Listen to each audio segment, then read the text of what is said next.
ఇరాన్ను 2 రోజుల్లో క్లోజ్ చేస్తా, 3 రోజుల్లో మా కాళ్ళ దగ్గరకు వచ్చేటట్లు చేస్తా, దాని సంగతి తేలుస్తా అని పాసిఫికంగా యుద్ధం మొదలెట్టి, చివరికి 45 రోజులు దాటినా కూడా ఇరాన్‌తో ఏమీ చేయలేక, వాళ్ళు పెట్టిన షరతుల మీద చర్చించడం కోసం పరిగెత్తుకుంటూ పాకిస్తాన్ ఎళ్లి, ఇప్పుడు ఎటూ పాలుపోక చివరికి ప్రపంచం మీద పడి వాళ్ళని వేధించాలని చెప్పి అమెరికా అధ్యక్షుడు నిర్ణయం తీసుకొని, హర్మూజ్ దగ్గర బ్లాక్ డే అని నిర్బంధం చేయడం మొదలెట్టిండు. అక్కడ ఇరాన్ అనేది వచ్చిపోయే నౌకలను కంట్రోల్ చేస్తుంది. అండ్ వాళ్ళకి దగ్గరగా వాళ్ళకి క్లోజ్గా ఉన్న వాళ్ళ నౌకలు మాత్రం అలో చేస్తూ ఉంది. మేము అదే పర్షియన్ గల్ఫ్ అక్కడ మేముంటాం, మా నౌకలు ఉంటాయి. ఇరాన్కి ఒక నౌక పోనీయం రానియమని చెప్పి అడ్డం కూర్చున్నారు. వీళ్ళు వెళ్ళి ఇరాన్ని ఏమీ చేయలేక ప్రపంచాన్ని ఇబ్బంది పెట్టాలని చెప్పి. ఏమంటే ఇరాన్కి వచ్చిపోయేది ఏమీ ఉండదట. ఎట్లా ఇప్పుడు ఇరాన్తో చాలా దేశాలకు ఒప్పందాలు ఉంటాయి. మరి ఆ ఒప్పందాన్ని ఇప్పుడు అమెరికా కాలు రాస్తున్నట్లే కదా. ఇదేం ఫ్రస్ట్రేషను. ఇరాన్ ఏమీ చేయలేక ప్రపంచం మీద పడి ఏడవడం తప్పితే. సో దీని మీద చైనా స్వయాన వాళ్ళ రక్షణ శాఖ మంత్రి మీడియాతో మాట్లాడి, చైనా రక్షణ మంత్రి చాలా సీరియస్ వార్నింగే ఇచ్చారు. మీరు కనుక అక్కడ కూర్చొని బ్లాక్ డే అను, దాన్నంతా బ్లాక్ చేస్తామను, ఇరాన్కి వచ్చిపోయిన ఒకరు రానివ్వమంటే అది కుదరదు. ఇది మా సీరియస్ వార్నింగ్.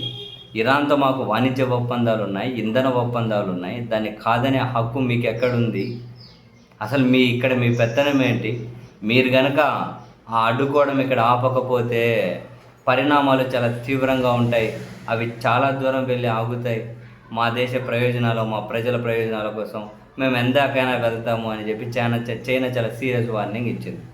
అంటే ఏంటి? ఇరాన్కి ఏ నౌక రానియం పోనీయం అని చెప్పి ఆ పర్షియన్ గల్ఫ్లో అమెరికా సైన్యం కూర్చున్నారు.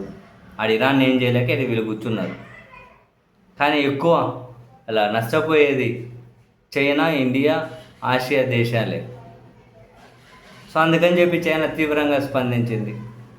మరి అది ఎక్కడికి వెళ్ళి అవుతుందో అంటే ఇప్పుడు మళ్ళీ ప్రపంచ యుద్ధం రావాలా? చైనా ప్రత్యక్షంగా రంగంలో దిగితే మా నౌకలను అడ్డుకుంటే ఆ సంగతి ఎంత దూరం పోతుందో చూస్తారు మీరు కూడా అని చైనా అంటుంది.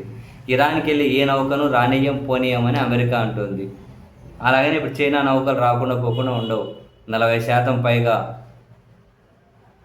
40% కదా, 60% పైగా చమురు ఇరాన్ నుంచే వస్తుంది. 45% పైగా గ్యాస్ ఇరాన్ నుంచి వస్తాయి చైనాకు.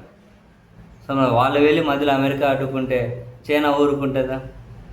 సో అదే డైరెక్ట్ వార్నింగ్ చైనా చేసింది. మరి ఇప్పుడు ఏంది వాట్ నెక్స్ట్? అసలు అమెరికా బాధ ఏందో తెలియట్లేదు. అరే నువ్వు ఆడ అణు కార్యక్రమాన్ని నాశనం చేస్తామని యుద్ధం మొదలెట్టావు. అది బాగా మూసి ఉన్న హర్మూజ్ని ఇప్పుడు తెరిపించడం కోసం యుద్ధం చేస్తూ ఈ పెంట అంతా చేస్తున్నాడు. నిజంగా యుద్ధం మొదలవ్వకముందు హర్మూజ్ తెరిసే ఉందిగా, ఇప్పుడు హర్మూజ్ మూసి ఉంది. ఇప్పుడు మీ యుద్ధం దేనికి చేస్తున్నారా? మీరు ఇదంతా ఎందుకు ప్రపంచాన్ని ఇబ్బంది పెడుతున్నారంటే హర్మూజ్ని తెరిపించడం కోసం అంట.